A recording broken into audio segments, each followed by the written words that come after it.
नमस्कार साथीहरू, म फेरि पनि आएको छु एक नयाँ भिडियो लिएर र यस भिडियोमा हामीले सिक्नेछौँ पढ्नेछौँ बेसिक स्टेटमेन्टको बारेमा।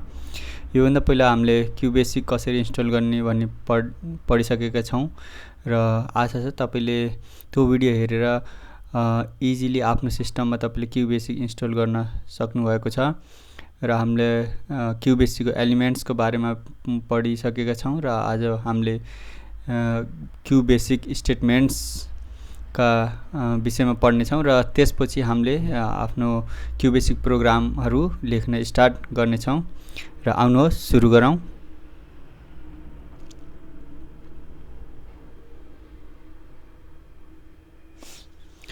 What is statement? A statement is a set of instruction written with keyword or command used to perform a specific task. अब स्टेटमेन्ट भनेको के हो? स्टेटमेन्ट भनेको सेट अफ इन्स्ट्रक्सन, यो कमान्ड हो, यो इन्स्ट्रक्सन दिएको return with a keyword command.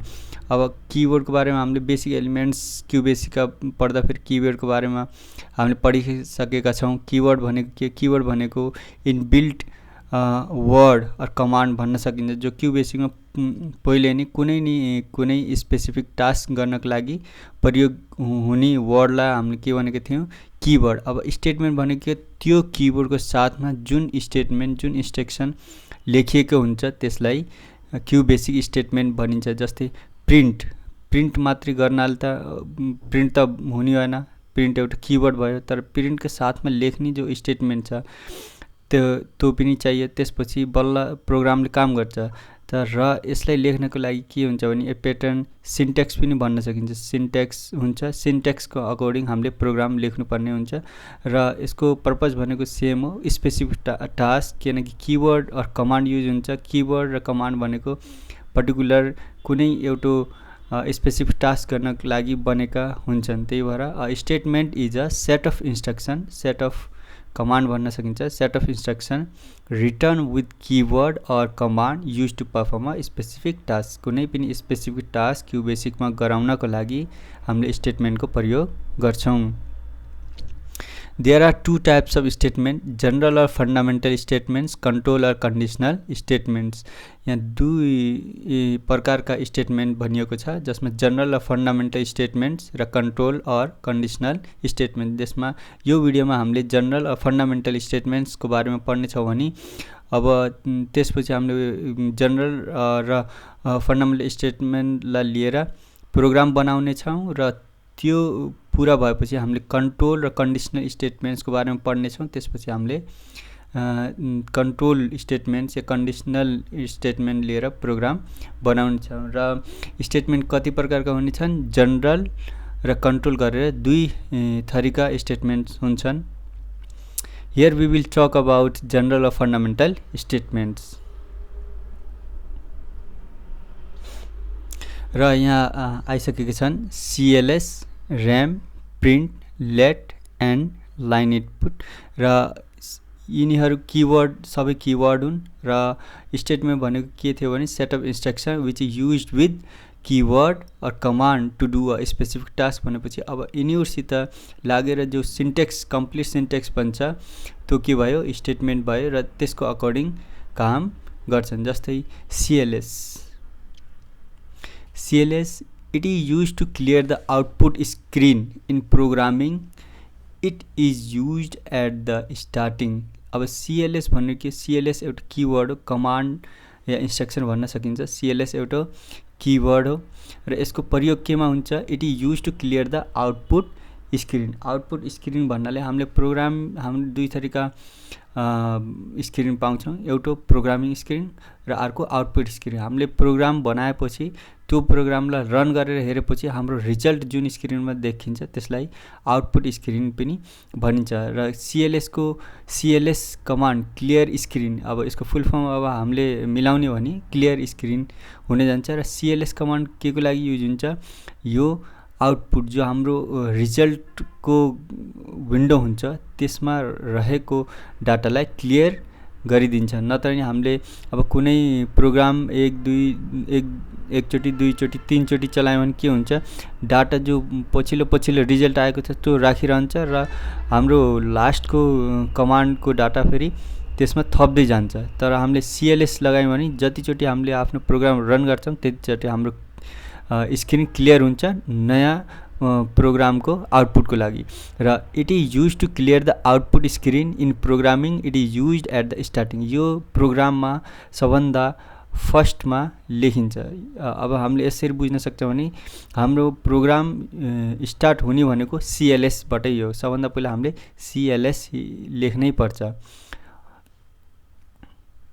Next हाम्रो रेम भनेको अब यो सर्ट फर्म भन्न सकिन्छ रिमार्क्सको, जस्तै रिमार्क्स हुन्छ त्यस्तै REM REM। It is use to write the remarks about the program, it is non executable statement. अब रेम भनेको के हो, यो रिमार्क्स लेख्नका लागि युज हुन्छ प्रोग्राममा। It is non executable statement, यो प्रोग्रामले यसलाई एक्जिक्युट गर्दिन र रिमार्क्सलाई हामीले कहीँ पनि लेख्न सक्छौँ, तल माथि कहीँ पनि लेख्न सक्छौँ। र रिमार्क्सको पर्पज के हो भने तपाईँले कुनै प्रोग्राम लेख्न लाग्नुभएको छ भने तपाईँले एउटा रिमार्क्स लेख्न सक्नुहुन्छ कि यो प्रोग्राम कुन प्रोग्राम तपाईँले बनाउँदै हुनुहुन्छ। जस्तै तपाईँले अब 2 नम्बरलाई राखेर जोड्न सक्नुहुन्छ भने तपाईँले रिमार्क्स लेखेर this is the program to add 2 numbers भनेर राख्नुभयो भने प्रोग्राम रन गर्ने मान्छेले थाहा हुन्छ यो कुन प्रकारको प्रोग्राम हो। त्यसै गरी कुनै किवर्ड या कमान्डको अगाडि तपाईँले रिमार्क्स लेखिदिनुहुन्छ भने तपाईँले आउटपुटमा हेर्न सक्नुहुन्छ यो प्रोग्राम यो कामको लागि युज भएको छ या यो कमान्ड यो कामको लागि युज भएको छ। रिमार्क्स जस्तै हामीले कुनै फर्म भर्छौँ या अरू केही गर्छौँ त्यहाँ रिमार्क्स लेखेको हुन्छ, तपाईँले केही एक्स्ट्रा जुन फर्ममा हुन्न तर तपाईँले एक्स्ट्रा भन्नको लागि अरूलाई सजिलो बनाउनको लागि कुनै डाटा लेख्नुहुन्छ भने त्यो के भयो, त्यो रिमार्क्स भयो। र त्यस्तो रिमार्क्स राख्नको लागि यहाँ के अप्सन छ, rem command. Print, it is use to show the result on output screen. There are some print position we will use in program, जस्तै कोमा र सेमिकोलन। र प्रिन्ट यो पनि एउटा command, it is use to show the result on output screen. अब यसको काम के हो, यसले प्रिन्ट गर्ने। प्रिन्ट अब हामीले कम्प्युटर पढिसकेका छौँ भने हाम्रो प्रिन्ट कमान्ड के को लागि हुन्छ, हाम्रो आउटपुट लिनको लागि। जस्तै हामीले कुनै काम यहाँ भित्र कुनै एप्लिकेसनमा गऱ्यौँ र अब हामीलाई प्रिन्ट गऱ्यो भने हामीले त्यो केमा पाउँछौँ, हामीले हार्ड कपीमा पाउँछौँ, पेपरमा पाउँछौँ। त के भयो, त्यो आउटपुट निस्केर हाम्रो हातमा आयो। त्यसै गरी हामीले प्रोग्राम लेख्यौँ र अब हामीले त्यसको आउटपुट चाहिएको छ भने त्यसको लागि हामीले कुन कमान्ड युज गर्छौँ, प्रिन्ट कमान्ड। प्रिन्ट कमान्डले आउटपुट रिजल्टलाई सो गराउनको लागि गर्न सकिन्छ। र यसमा प्रिन्ट पोजिसन पनि हुन्छन् जसमा हामीले सेमिकोलन या कमा पनि युज गर्न सक्छौँ प्रिन्टसँग, प्रिन्ट पोजिसनको लागि। र यिनी दुईटाको के डिफ्रेन्स हुन्छ यो हामीले जब प्रोग्राम बनाउँदै जान्छन् तब हामीले हेरौँला, किनकि अब मैले सबै कुरा क्लियर गर्दै गएँ भने भिडियो अलि लामो हुनसक्छ। तर तपाईँले बेसिक के बुझ्नु छ भने यिनीको काम के हुन्छ, जब हामीले प्रोग्राम बनाउँछौँ त्यतिखेर हामीले जब गर्दै जान्छौँ तब हामीलाई थाहा हुन्छ यिनी प्रोग्रामको या यिनी कमान्डहरूको के काम हुन्छ भनेर। अहिलेलाई बुझ्नु के पर्यो भने प्रिन्टको command it is use to show the result on output screen. अब हाम्रो मैले भनिसकेँ दुईवटा स्क्रिन छ, एउटा प्रोग्राम विन्डो, एउटा आउटपुट स्क्रिन। प्रोग्राम स्क्रिनमा हामीले प्रोग्राम लेख्छौँ, त्यसलाई रन गराएपछि हामीले जो रिजल्ट पाइन्छ त्यो हाम्रो आउटपुट स्क्रिन हुन्छ। र त्यस स्क्रिनमा कुनै कुरा देखाउनका लागि, रिजल्ट देखाउनका लागि हामीले प्रिन्ट कमान्ड युज गर्छौँ। त्यसै गरी नेक्स्ट छ हाम्रो let। It is used to assign the value to a variable using colon. We can write 2 or more statement in one single line. Let, what is the use of let? It is used to assign the value to a variable. तो इसको काम भनेको के हो, value assign गर्ने हो वेरिएबललाई। जस्तो हामीले कुनै वेरिएबलमा जस्तै सपोज a = 5 लेख्यौँ भने के भयो, अब त्यसमा हामीले लेट a = 5 लेख्यौँ भने हामीले के गर्यौँ, हामीले 5 लाई असाइन गर्यौँ ए वेरिएबलमा। त यसको लेटको के काम हो, it is use to assign the value to a variable. वेरिएबललाई भ्यालु दिनको लागि यसको काम हुन्छ। र लेटलाई तपाईँले अप्सनल पनि भन्न सक्नुहुन्छ। तपाईँले a = 5 लेख्नुभयो भने no problem. Let A equal to 5 लेख्नुभयो भने पनि नो प्रब्लम। लेट अप्सनल हुनसक्छ, तपाईँले यसलाई युज गर्न पनि सक्नु हो नगर्न पनि सक्नु, तर what is the use of let? It is use to assign the value to a variable. भेरिएबललाई जब हामीले कुनै भ्यालु असाइन गर्छौँ त हामीले लेट पनि लेख्यौँ भने पनि ठिकै हुन्छ। र युजिङ कलन, यो जुन कलन छ यो कलन युज गऱ्यौँ भने हामीले के गर्न सक्छौँ? We can write 2 or more statement in a one single line.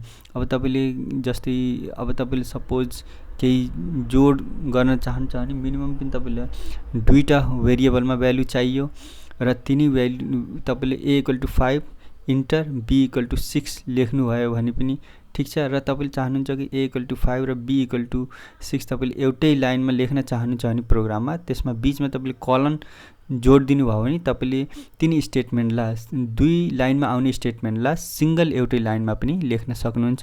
र यिनी हामीले प्रोग्राम बनाउँदाखेरि युज गरेर हेर्नेछौँ। जब हामीले प्र्याक्टिकल गर्छौँ हामीले बुझ्नेछौँ र अहिलेलाई हामीले पढ्ने मात्रै हो। र त्यसपछि हाम्रो आउँछ next end. It is use to stop the program. अब एन्ड भनेको के हो? एन्ड भनेपछि समाप्त, इङ्ग्लिस वर्ड पनि समाप्त हो। र एन्डको प्रोग्राममा के छ भने एन्ड भनेपछि एन्ड पछि लेखेका कमान्डहरू एक्जिक्युट हुन्छन्। एन्ड भनेपछि प्रोग्राम CLS फर्स्ट सुरुमै CLS र लास्टमा के एन्ड। अब हामीले एन्ड लेख्यौँ र त्यसपछि हामीले कुनै स्टेटमेन्ट या कुनै भेरिएबल या कुनै कमान्डहरू लेख्यौँ भने त्यो रन गर्दाखेरि त्यसको रिजल्ट आउँदैन, त्योभन्दा पहिलाको रिजल्ट आउँछ एन्डभन्दा पहिलाको। एन्ड र CLS र एन्डभित्र जति छ स्टेटमेन्ट त्यसको रिजल्ट आउँछ, तर एन्ड पछिको जति पनि लेख्नुहुन्छ तपाईँको त्यो रिजल्ट आउन। So what is the use of end? It is use to stop the program. प्रोग्रामलाई रोक्नको लागि कि तपाईँको प्रोग्राम भइएको छ यहाँसम्म हो, अब तपाईँले रन गराउन सक्नुहुन्छ। र next is line input. It is use to input a line of data at a time as a string data and variable must be string variable। अब it is used to input a line of data। अब यसले single लाइनमा डाटालाई input गराउन। अब तपाईँले कुनै डाटालाई input गराउने single input लेख्नुहुन्छ, फेरि अर्को लेख्नुहुन्छ, तर तपाईँले सबैलाई एउटै लाइनमा राख्न चाहनुहुन्छ। जस्तै कलन जोडेर तपाईँले जसरी भेरिएबल स्टेटमेन्ट एउटै लाइनमा, त्यसै गरी कुनै पनि डाटाले तपाईँले सिंगल लाइनमा लेख्न चाहनुहुन्छ भने एट ए टाइम तपाईँले त्यो गर्न सक्नुहुन्छ। तर कन्डिसन के छ यसमा? फेरि स्ट्रिङ भेरिएबल हुन पर्यो, न्युमेरिकसित यो हुन्न, यसको लागि स्ट्रिङ भेरिएबल। र हामीले पहिलाको भिडियोमा पढिसकेका छौँ स्ट्रिङ भेरिएबल भनेको के हो, स्ट्रिङ डाटा भनेको के हो। स्ट्रिङ डाटा भनेको डबल इन्भर्टेड कोमा भित्र लेखेको सबै इन्भर्टेड डाटा हुन्छ, चाहे त्यो न्युमेरिक हो या अल्फाबेटिक या सिम्बल होस्। र स्ट्रिङ भेरिएबल डलर साइन, जो डलर साइन सित लागेको भेरिएबल त्यो स्ट्रिङ भेरिएबल हो। र आशा छ तपाईँले केही न केही बुझ्नुभयो होला। र हामीले जब प्र्याक्टिकल गर्दै जान्छौँ तब हामीले अझै पनि राम्ररी बुझ्न सक्छौँ। र हामीले यो स्लाइडमा के पढ्यो? CLS, RAM, print, let end र line input. CLS clear the screen, तपाईँको जो रिजल्ट स्क्रिन छ त्यसलाई क्लियर गर्छ। जब फेरि तपाईँले रन गर्नुहुन्छ तपाईँको रन गरेको रिजल्ट मात्रै देखाउँछ, त्योभन्दा पहिला रन गरेको रिजल्ट देखाउँदैन।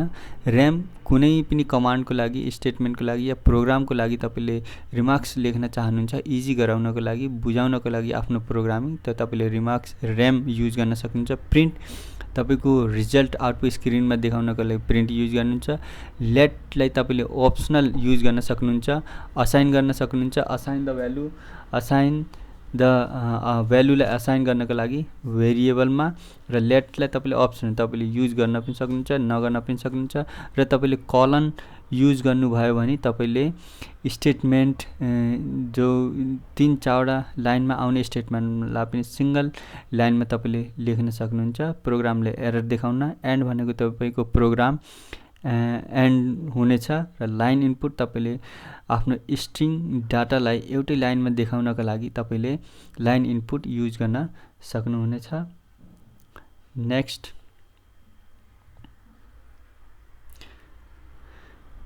print using. It is used to give the output in a specific format, symbol to use for specific output, or the symbols.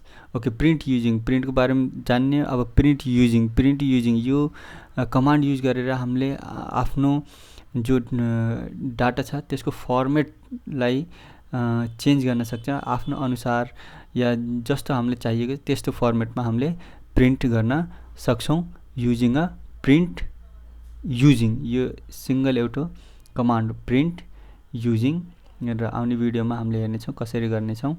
Read data, it is a combination of two statement read and data.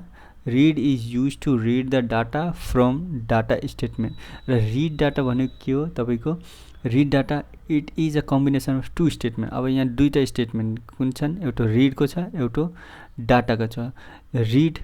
Read भनेपछि हामीले इङ्ग्लिसको word रिडलाई लेख्यौँ भने पनि read भनेको पढ्नु, read गर्नु, कहाँबाट? Data. अब यो डाटा भनेको हाम्रो कुनै डाटा, यसमा डाटा स्टोर हुन्छ। त्यसै गरी यो दुईवटा स्टेटमेन्टले के गर्छ? दुईवटा स्टेटमेन्टले यो एउटा प्रोग्राम बनाउँछ। It is a combination of two statement, दुईवटा स्टेटमेन्टको कम्बिनेसन छ। र यसमा के हुन्छ? पहिला रिड भेरिएबल रिड गर्छ, रिड गरेपछि अब उसले भेरिएबल त रिड गर्यो तर डाटा कहाँबाट लिएर आउने?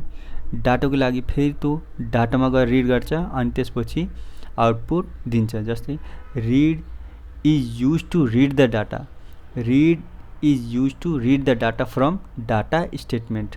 अब यसले रिडले के गर्छ?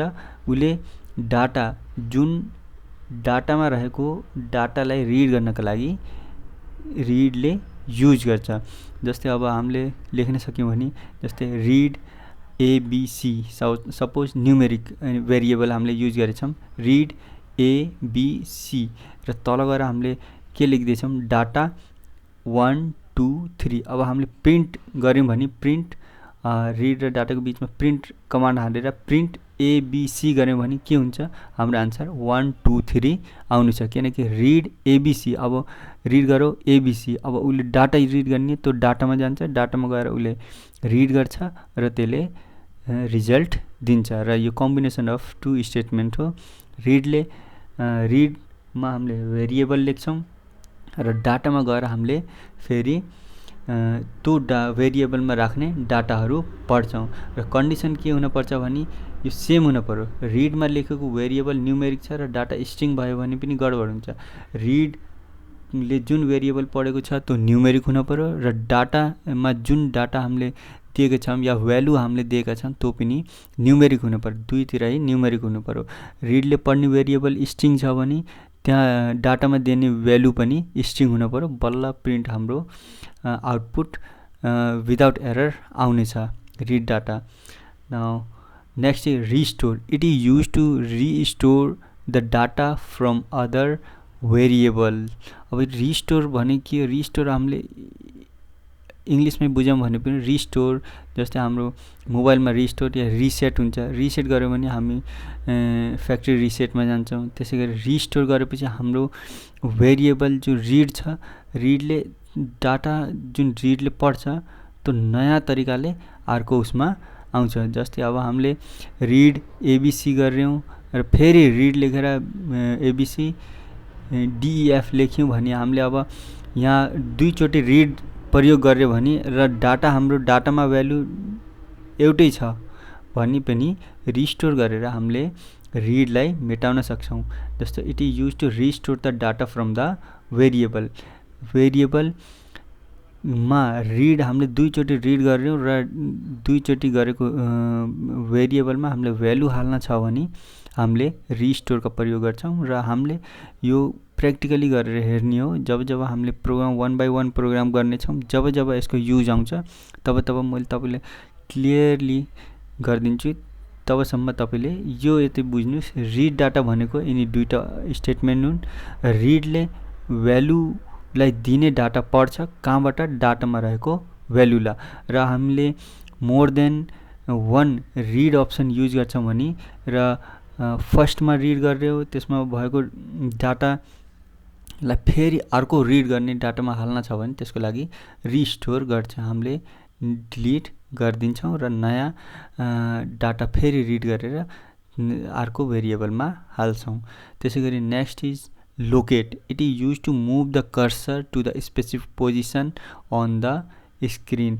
अब यो हामीले धेरै जसो हामीले कमान्ड हेऱ्यौँ भने र इङ्ग्लिसको मिनिङबाट पनि गऱ्यौँ भने पनि हामीलाई धेरै सहज हुनेछ, किनकि रिस्टोर भनेको डाटालाई फेरि रिस्टोर गरिदिने, रिडलाई फेरि रिस्टोर गरिदिने। रिड भन्नु पढ्नु होइन, पढ कहाँबाट पढ्ने, डाटाबाट पढ्नुहोस् होइन, रिड गर कहाँबाट गर्ने, डाटाबाट गर्नुहोस्, डाटामा जे छ त्यो पढ्नुहोस् अनि बाहिर प्रिन्ट युज गरेर आउटपुट दिनुहोस्। त्यसै गरी रिस्टोर गर्नेपछि रिस्टोर गर्ने, जो रिडले पढेको थियो पहिला त्यो मेटाइदिनुहोस्, फेरि नयाँ स्टोर गर्नुहोस् अनि आउटपुट गरिदिनुहोस्। त्यसै गरी लोकेटमा पनि हामीले हेर्यौँ भने it is use to move the cursor to the specific position on the screen. Locate, अब लोकेसन अब तेरो लोकेसन कहाँ हो भन्दा फेरि कसैले सोध्छ भने पनि हामीले भनिदिन्छौँ यहाँ हो यहाँ हो यहाँ हो। त्यसै गरी लोकेट यो कमान्ड हामीले क्युबेसिङ प्रोग्राम के गर्ने त हामीले कर्सरको पोजिसनलाई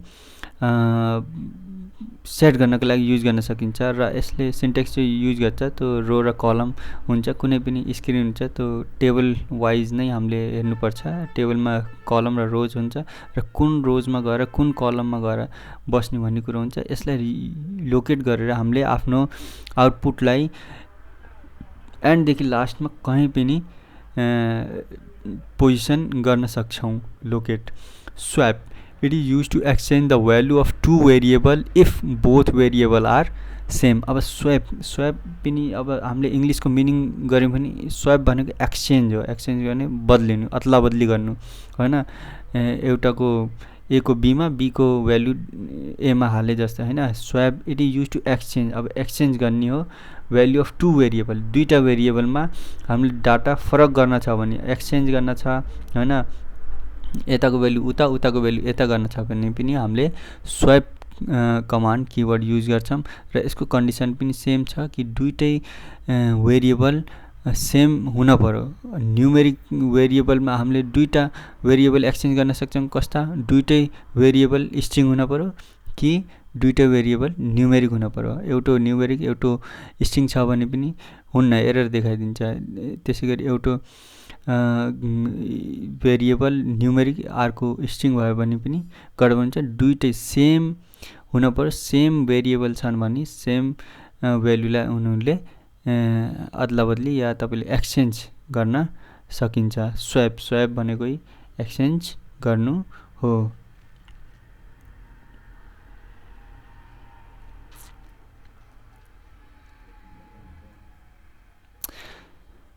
थ्याङ्क यू। आशा छ तपाईँले केही कुरा बुझ्नुभएको होला र जब अब हामीले यो भिडियो पछि नेक्स्ट भिडियोबाट अब हामीले प्रोग्रामिङ युज गर्नेछौँ, प्रोग्राम लेख्न स्टार्ट गर्नेछौँ र 1 बाई 1 गर्नेछौँ र जब हामीले प्रोग्राम गर्दाखेरि एनी कमान्ड किवर्ड स्टेटमेन्ट आउँछन् तब हामीले युज गर्दाखेरि क्लियर हुन्छ कि पर्टिकुलर कमान्डको के काम रहेछ भनेर। र यस भिडियोमा आज हामीले धेरै कुरा सिकिसकेका छौँ र यसमा हामीले पढ्यो CLS पढ्यो, ऱ्याम को बारेमा पढ्यो, त्यसै गरी print using, read data, restore, locate, स्वैपका बारेमा पढ्यो र आशा छ तपाईँले यस भिडियोबाट केही पाउनुभएको होला र त्यही भन्दै म आज यहीँसम्म, धन्यवाद।